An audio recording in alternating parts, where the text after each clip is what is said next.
Okay, that's good. So, how does the diabetes inspire you sometimes doing something differently?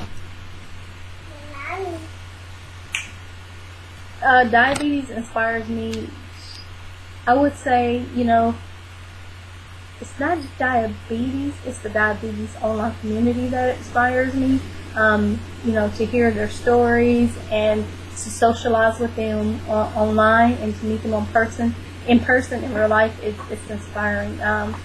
Sometimes you just sit and say, wow, these people are amazing. And it's kind of like a vibe.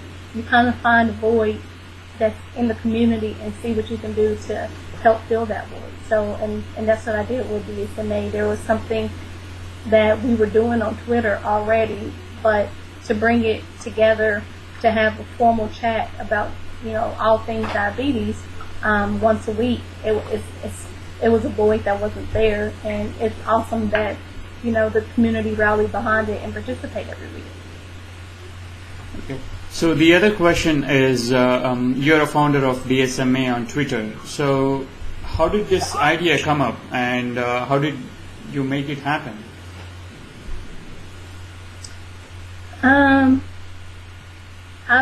I'm not sure if you're familiar with the HICSM chat, the healthcare communications and social media chat. No. It's on Sunday nights at 8 p.m. Central Standard Time. Well, that is ran by Dana Lewis, and there's also a mental health and social media chat that was going on as well. And I was sitting there one day and I looked over at my husband and I said, we should do this for diabetes. And he was like, a Twitter chat for diabetes? I said, yeah. He said, that'd be a good idea. And he, his first question is, does anybody else have one? And I was like, no. So I contacted my good friend Scott Johnson on Twitter, and I told him about this idea. He was like, yeah, that is good. But then I think the hardest thing was coming up with the name and hoping and praying that other people, felt that it was a need to make it happen. So I was going to wait like a month or two to get it going, but something in my heart was telling me that I need to start it and start it now. So after, the name and everything came together, over at Diabetes Daily, I posted on there stating that I had this big idea. And that first Monday, July 21st of 2010, was our first chat. And then our chat grew into DSMA Live, which is a Blog Talk Radio show, which is a more intimate spin-off of, focused chat spin-off on Blog Talk Radio from DSMA. So what would you be doing something differently if you don't have Twitter today? See, the thing is with Twitter and DSMA is that it's awesome because you do not have to be at home in front of a computer versus, the normal chat room. So I think that's where what makes it easy and fun for people to participate in. Is that, you can participate and not really participate. You can just be a lurker and no one knows that you're lurking. So I like that. You can participate if you're in a grocery store, at your mother's house, or wherever. And I think that's how and why it's such a good thing. I don't know if another platform will work for it because I think it takes away the mobility of it. Exactly, yeah. Twitter is wonderful. You can do it from anywhere.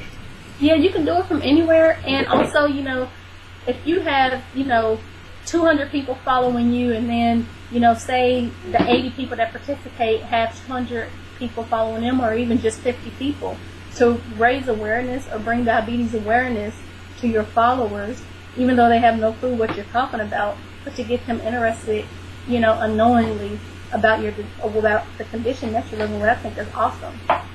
Exactly. The other day I was in gym and I logged on to Twitter and I found the streets rolling in, and that's how I participated like last Wednesday, I think. Mm-hmm.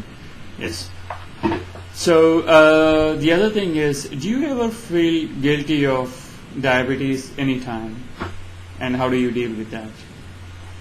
Feeling guilty, do you mean, do I feel guilty because I have diabetes? Yeah. Diabetes is stopping you from doing something you feel, oh gosh, I shouldn't have diabetes, otherwise, something like that? I don't feel guilty because I have diabetes.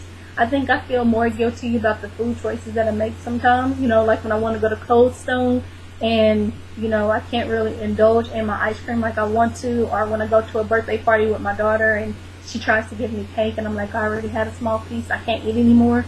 So I think the food choices in diabetes, if diabetes wasn't a food condition, then I would probably be alright. But I think sometimes I'm disappointed in the food choices that I make. That can in turn cause me to have high blood sugars. So as far as feeling guilty because I have diabetes, no, it's actually, to me, I consider it more like a blessing in disguise, because I look at things positively. So, without diabetes, I wouldn't be here talking to you, and I wouldn't be, I wouldn't have the circle of friends that I have. So, no, I'm not mad at it because I love myself to be mad at a disease, but I do get frustrated with it, and I do get frustrated with myself because of the food choices that I do make, or because I may not exercise as much as I think I should. So, do you think that that's something positive because you can now make better food choices to your children? Yeah. Oh, yeah. The good thing about diabetes is that it helped me to make adjust to my foods that I was eating. So now my daughter, she's 5, but she eats salads. She eats fruit. She loves green vegetables, minus broccoli. So she's not really a junk food eater. She eats cupcakes without frosting. So that goes to show that if she sees it and she enjoys exercise, when we go exercise, go walk and she rides her bike. So those are things that I think she could have had without me being diagnosed, but I think being diagnosed with it, it's a must. So to her, she sees, hey, my mom's out here exercising, it's a good thing. So hopefully those good habits stay with her. So if she ever gets, diagnosed with diabetes, that she knows that her mom did it, and all her mom's friends did it, and it's okay. It's nothing to be ashamed of. Just be careful, be proactive, and take care of yourself. The other question, speaking about your children, is did you have this weird idea anytime struck your mind that, hey, I'm diagnosed with diabetes, what about my children? Are they going to affect in the coming days? Something like that? That was my first question that I had when I went to the endocrinologist, is what are the odds of my daughter having diabetes? And he said it's pretty slim. So that's kind of where it is right now. I was going on the lines of maybe having her tested in the TrialNet test, but I think I'm not going to worry about it. And if she gets it, that's something we'll take care of during that time. But I was diagnosed at 24. Yeah, 24. So I mean, if she gets it, hopefully she'll be able to live throughout her childhood and teenage years without it. Hopefully she doesn't get it, but if she does, I'm here for her. That's good. That's good. So speaking about some of the positive things that happened to you because you were diagnosed with diabetes, some of the positive things. Some positive things. Well, I met I have a new set of friends. I have a lot of extended family like George and Scott and Jamie and Kim and Carrie. I mean, people that, I wouldn't have never met because of diabetes and social media. So, also me. Yeah, you. Yeah, that's why I tweeted out today, when you come to DC, please tweet out, please come and meet me. Yes. So, see, I wouldn't have that. How many people do you know where you can travel to a different state and say, oh, I'm going to be in this area, do you want to hang out? Sure. And when you meet that person, it's like you know that person, so you don't do the official handshake. You do, hey, come here, give me a hug. Nice to finally meet you. Exactly. So it's just family, and to be able to connect with people and to better understand my body, because before I was diagnosed with diabetes, something would be wrong and I wouldn't go to the doctor forever. But now I know to listen to my body, and if something's not right, that I need to go immediately to take better care of myself. And I also know the importance of exercise. So those are some of the things. I wouldn't have DSMA, I wouldn't have my friends. So I wouldn't have the Diabetes Online community, which is my inspiration to try to help other people see that they're not alone. My thing is I want to help support and connect people with diabetes so they won't feel alone.